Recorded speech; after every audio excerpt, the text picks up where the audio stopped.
They thought they could humiliate me, end me with a single public swing. Effective immediately, your employment is terminated, the CEO announced at the town hall. His smile was sharp, rehearsed, meant to draw blood. 100 faces turned toward me. Some looked away. A few smirked. Most stayed frozen, grateful it wasn't them. I didn't flinch. I just reached for my phone. One form, one submission. Status change, inactive. My compliance certification, my license, revoked their ability to operate. A red flag rippled across the system. Contracts froze. Work stopped. $100,000 bled every hour. By the time security walked me out, I knew the countdown had started. Flashback, the first meeting. I once believed in him, the CEO. He'd shaken my hand on my first day, his grip firm, his eyes lit with that evangelical promise founders have. "You're the shield," he'd said. "Our integrity rests on you." I built everything. The controls, the safeguards, the invisible architecture that let investors sleep at night. I gave them my nights, my weekends, my faith. And in return, he cut me loose in front of the whole company. No warning, no severance, no respect. Just the phrase, "at will." But betrayal is a funny thing. It hurts less when you realize you were the only adult in the room all along. The discovery. I should have seen it sooner. The shortcuts, the signatures forged in haste, the endless push to close deals first, clean up later. Then I found the emails. Internal threads where they mocked my compliance notes. "Paper tiger," they called me. "She'll bark, but we can override." That was the moment something inside me went cold. They thought rules were decoration, that I was a wall they could paint over. But walls can hold weight, or collapse. And when they collapse, they bury the people beneath them. The shift. I didn't beg. I didn't rage. I observed. The company ran on my credentials. I knew it. Their lawyers knew it. Without a certified officer, every contract was void.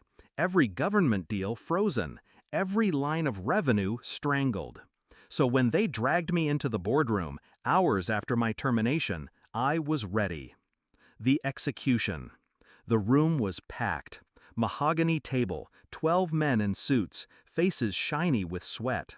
The CEO pointed at me, his voice already raised. "You think you can sabotage us? Do you know what you've done?" I stayed seated, hands folded. Calm. "Yes," I said. "I stopped you from breaking the law." The board shifted in their seats. A few eyes flicked toward the general counsel. That's when it happened. The lawyer's face drained of color. He grabbed the CEO's arm, urgent, almost panicked. "Sir, stop! She's the only one who can reinstate us." The room went silent. You could feel the gravity shift. Power had changed hands, and everyone knew it. The confrontation. The CEO leaned across the table, trying to reclaim ground. His jaw tight, his voice low. "You wouldn't dare hold this company hostage." I met his eyes. "I don't have to. You did this to yourself. I just pulled the fire alarm." He wanted to shout again, but every time he opened his mouth, the lawyer cut in, legal jargon spilling like sandbags in a flood. Exposure, liability, SEC, indictment. Words that carried real teeth. One director whispered, "How long until we bleed out?" The lawyer answered without looking up, "We already are." I sat there, silent, watching the realization dawn.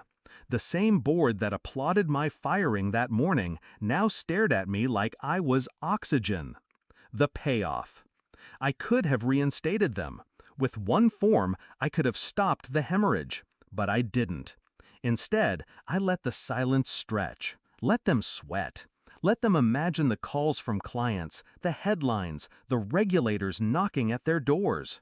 Finally, I stood. "You fired me at will," I said, smoothing the papers in front of me. "Now you can live with the consequences, at will." And I walked out. The reflection. They thought I'd beg for scraps.